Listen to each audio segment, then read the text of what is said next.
Hi everybody, this is Cherry Enchantress with Pixie Dust Tarot, and this is your daily dust for Friday, March 24th, if you're watching in real time. But it can also be for whenever you stumble upon it in a timeless reading. Alright, let's see. Every day I like to pick a different deck. I did my nails today, so to match my nails, I chose the Tarot Animal. Also, this is just such a gorgeous deck, and it's one that my son gave me for Christmas, so of course I have to use this as often as possible. It's so beautiful. All right, let's see what we get for today. This energy can go past this particular day. It can be clues that you find today for future events. It can be something that you feel a little before the day or after the day.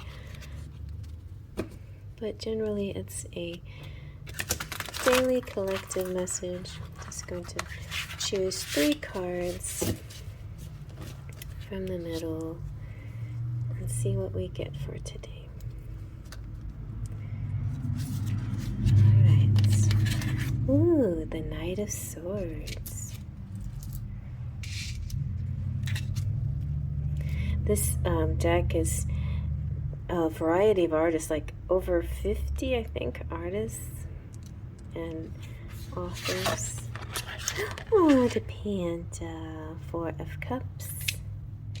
Looks like my Popo, my kitty cat. And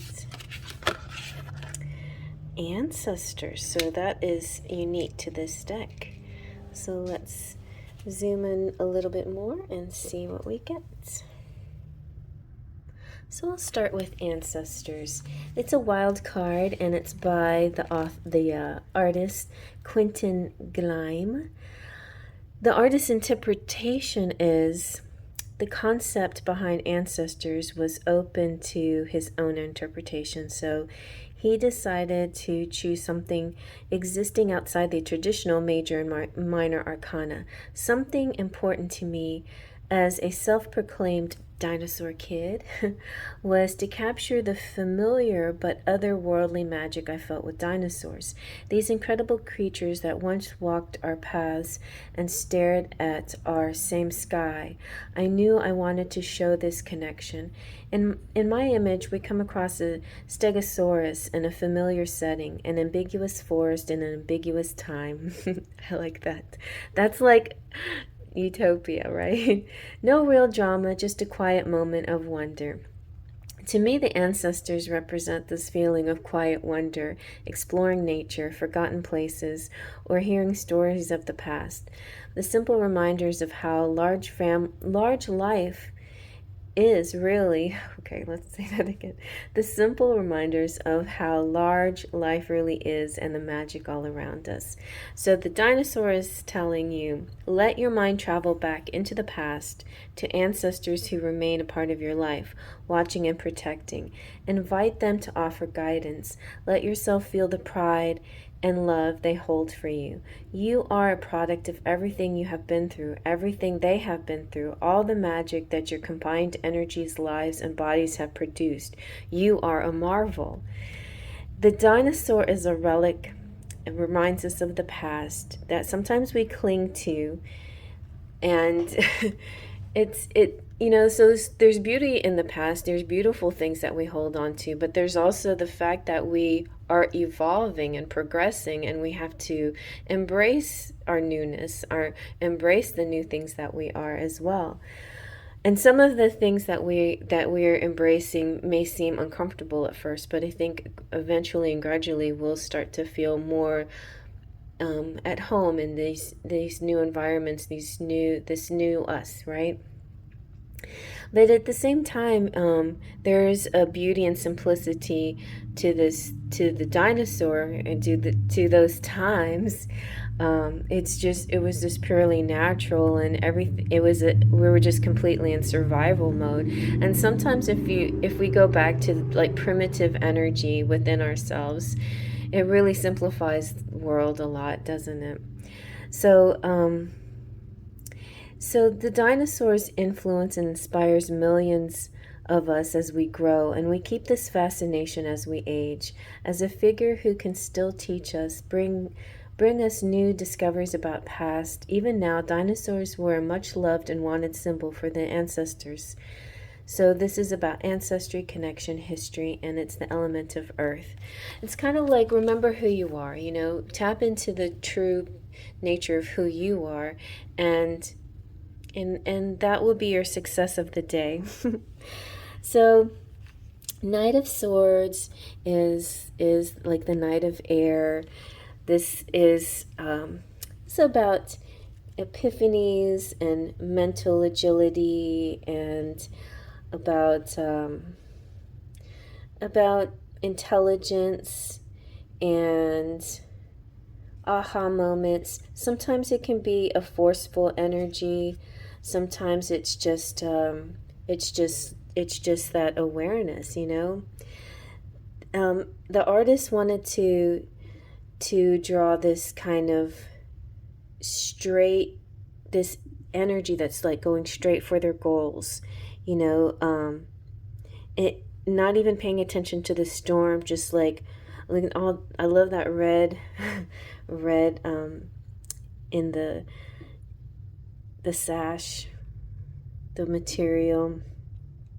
The falcon has their eye fixed on the target, and nothing can tear their attention, dedication, and determination away, even if grabbing it has consequences.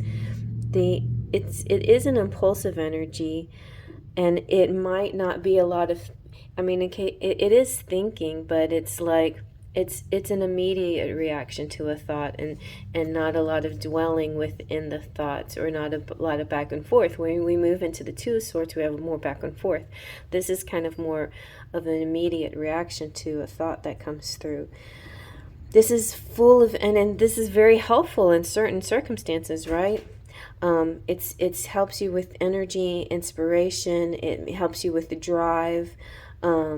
It helps you on focus towards a goal.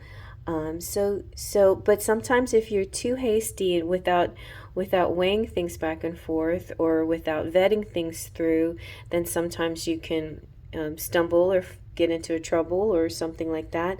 If you're ignoring the storm, you may be forgetting that there's a bigger picture here. I felt that kind of too with the ancestors, that really sometimes you have to really zoom far, like just not just look at ourselves as this room and me in this room, but like zoom way out. It's kind of when you do Google Earth or something, and you zoom out and you see the planets. And if we zoomed even further out, it just really makes you feel like a speck of nothingness in this big vast universe. And it kind of helps you with a perspective, like, what am I, and am I part of a story? Am I living a life that I want to live? Am I going a certain road, or doing certain patterns or things that are not necessary or not helpful? Or I'm doing things that I want to do, that do feel right and good? What things do I need to change in order to bring new people into my life, or to let people go out of my life? How do I move these, move myself and view the world in order to have this different perspective. I kind of feel a little bit of perspective here. The Four of Cups, though, is a little bit gloomy. It's kind of like, it's not so much sad, it's more like a disinterest. It's more like maybe there's parts of you that just don't want to be bored. Maybe you want action and adventure and excitement, maybe maybe the mundane is too boring and you want something to change things up, and so this card shows a panda with 3 cups in front and 1 in the back, and it's like tea that's maybe been sitting around too long. Each cup has a different symbol of each element. So we got all 4 elements here: earth, water, fire, and air. And it's asking us to get out of our heads or out of apathy. See, there's a kind of being in your head that's kind of tied with your feelings, and being apathetic or not having a passion in something, or so that this could be a story about like analyzing a little bit more, or really getting to know what gets you excited. Because it's funny, I was just thinking yesterday's reading, there was a card that that showed between, it was, okay, we were using the energy oracle, and between indecisiveness and contract or justice, or it basically, the two of them together looked like the two of swords. But I was thinking, what is the thing that motivates to move into choosing something that fills you with passion, or choosing the choice that had to be made had to be something that resonates. So I use the word resonate, and this is kind of like what resonates with me, like, like getting to the point of knowing what resonates. Like, this is the feeling, like not knowing for sure what resonates, but tapping into your feels. So in order to tap into what actually resonates, it's kind of it would be great to do a whole chakra alignment from your root to your crown, but part of really tapping into to what resonates to you is a psychic connection with something, like it's a spiritual connection. And then the second thing is a sacral connection. It's the gut instincts, the intuition, not the intuition, the gut instinct. Intuition is with your crown chakra, and the gut instinct, which is kind of primal, is in your sacral chakra. Your heart also, as an organ, actually has neurons, and it is an actual thinker more than we realize. So all this while we thought only our brains could produce these thoughts, but it's actually our hearts too. Like, so our thoughts are very tapped into our feelings, and vice versa. Some people may say that the feeling makes the thought, and some people say the thought makes the feeling. But either way, depending on who you are, they're very linked together. So it's important to kind of look at one or the other. What are you doing? Is it your thought that's producing the feeling, or is it the feeling that's producing the thought? And then that can help you tap into this formula to get to your wins. Because the day before yesterday, we had this massive conclusion, like, whoa, I figured it out. I know how to manifest. I know what to do. I know the formula now. Like, I've always known this formula, but wow, suddenly I'm actually making this formula work, in my benefit, for my favor. Now, what did I do again? What was those steps? And so now it's kind of like breaking it down. Like, this is kind of telling the story of, and this makes me also think, I think I would like to do a whole series using the energy oracle and call it the road, but we'll talk about that tomorrow maybe. But the road is a reading that I used to have on my reading list, if you chose a private reading from me, and it would span a 3-week period and kind of give you, it was kind of like I put it in sort of a curved road motion. And what's interesting about the road is, like, a card will come up that could represent something that happened in the past, like a flashback, or a card that will show hints to something in the future, like a glimmer to the future, like often how movies are made.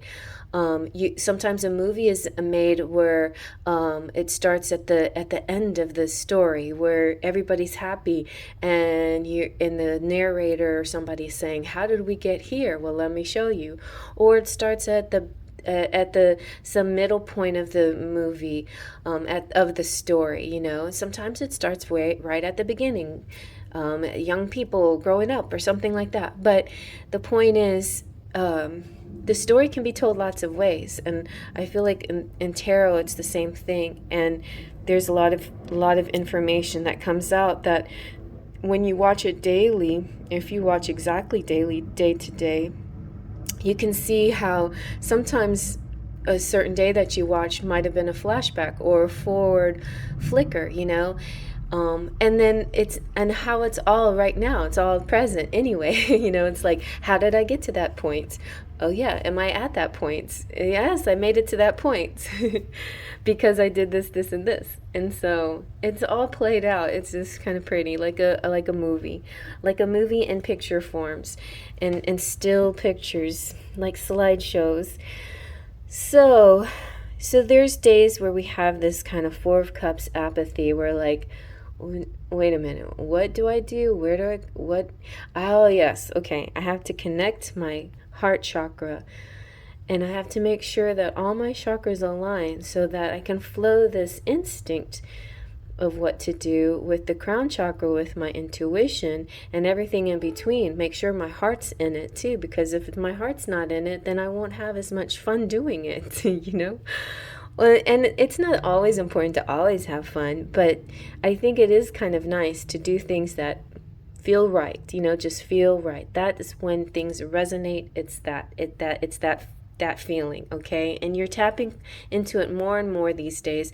Sometimes you have to think about it a little bit more, like, how do I do that again? Anyway, so yeah, today's just about tapping into your resonance. So I hope you like that. Faith, trust, and pixie dust.